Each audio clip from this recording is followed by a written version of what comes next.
മാന്നാർ മച്ചൻസിലേക്ക് സ്വാഗതം. അങ്ങനെ നമ്മുടെ പ്രഭാസ് നായകനാണ് രാജാ സാബ് എന്ന് പറഞ്ഞ സിനിമയുടെ ടീസർ പുറത്ത് വന്നിട്ടുണ്ട്. ഈ സിനിമ ഒരു ഹൊറർ ഫാന്റസി പടമാണ്. അപ്പോൾ കോമഡിയും കാര്യങ്ങളൊക്കെ ഉള്ള ഒരു പടമാണ്. അപ്പോൾ ഇതിന്റെ ടീസർ പുറത്ത് വന്നിട്ടുണ്ട്. ടീസർ കാണുമ്പോൾ നല്ല കളർഫുൾ ആയിട്ടുള്ള ഒരു ടീസറാണ്. നമുക്ക് പ്രഭാസിനെ പണ്ടത്തെ ഒരു വിന്റേജ് പ്രഭാസിനെ കാണുന്ന രീതിക്കാണ് നമുക്ക് കാണാൻ സാധിക്കുന്നുണ്ട്. ഒരു കോമഡി ആയിട്ടുള്ള രീതിക്കൊക്കെയാണ് പോകുന്നത് ടീസർ.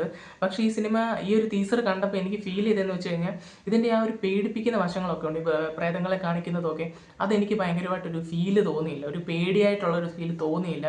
പിന്നെ ഒരു ആർട്ടിഫിഷ്യാലിറ്റി പോലൊക്കെ തോന്നിയിട്ടുണ്ടായിരുന്നു. അല്ലാതെ വെച്ച് നോക്കുവാണെങ്കിൽ പ്രഭാസിന്റെ എക്സ്പ്രഷൻ ആണെങ്കിലും പുള്ളിയുടെ ആക്ടിംഗ് ഒക്കെ ആണെങ്കിലും നല്ല ക്യൂട്ടായിട്ടുണ്ടായിരുന്നു. കാണാൻ നല്ല രസമുണ്ടായിരുന്നു. അപ്പോൾ പണ്ട് കണ്ട ആ ഒരു പ്രഭാസിന്റെ ഒരു റേഞ്ചിലുള്ള സാധനങ്ങളൊക്കെ ആയിരുന്നു. എന്തായാലും അവരുടെ ആ ഒരു ഇൻട്രസ്റ്റ് ഉള്ള ആൾക്കാർക്കൊക്കെ ഭയങ്കരമായിട്ട് ഈ പടത്തിലെ ആ ഒരു പ്രഭാസിനെ ഭയങ്കരമായിട്ട് ഇഷ്ടപ്പെടാൻ സാധ്യതയുണ്ട്. നമ്മുടെ ഇവിടെ ആൾക്കാർക്ക് കുറേ പേര് കണ്ടിട്ടില്ല അദ്ദേഹത്തിന്റെ ഒത്തിരി പഴയ സിനിമകളൊക്കെ. എന്തായാലും ഒരു ടീസർ നല്ല കളർഫുൾ ആയിട്ടുള്ള ഒരു നൈസ് ടീസറായിട്ടാണ് എനിക്ക് കണ്ടപ്പോൾ തോന്നിയത്.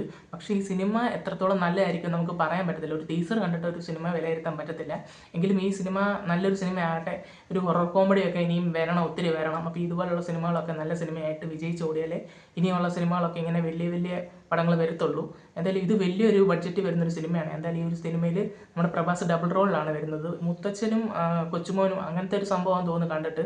അപ്പം ആ ഒരു കോൺസെപ്റ്റ് വന്ന ഒരു വേറൊരു ലെവലിലുള്ള ഒരു സാധനമാണെന്ന് തോന്നുന്നു. എന്തായാലും ഈ ഒരു സിനിമയ്ക്ക് വേണ്ടി നമ്മൾ വെയിറ്റ് ചെയ്യാണ്. ഇതിൻ്റെ മ്യൂസിക് കൈകാര്യം ചെയ്യുന്നത് എസ് തമ്മനാണ്. മ്യൂസിക്കൊക്കെ അത്യാവശ്യം നല്ല രീതിക്ക് തന്നെ ചെയ്തിട്ടുണ്ട്. ചിലതായത് നമ്മൾ ഒത്തിരി കേട്ട പോലെ ഒരു ഫീല് തോന്നുന്നുണ്ട്. എങ്കിലും കുഴപ്പമില്ല, നല്ല രീതിക്ക് തന്നെ വന്നിട്ടുണ്ട്.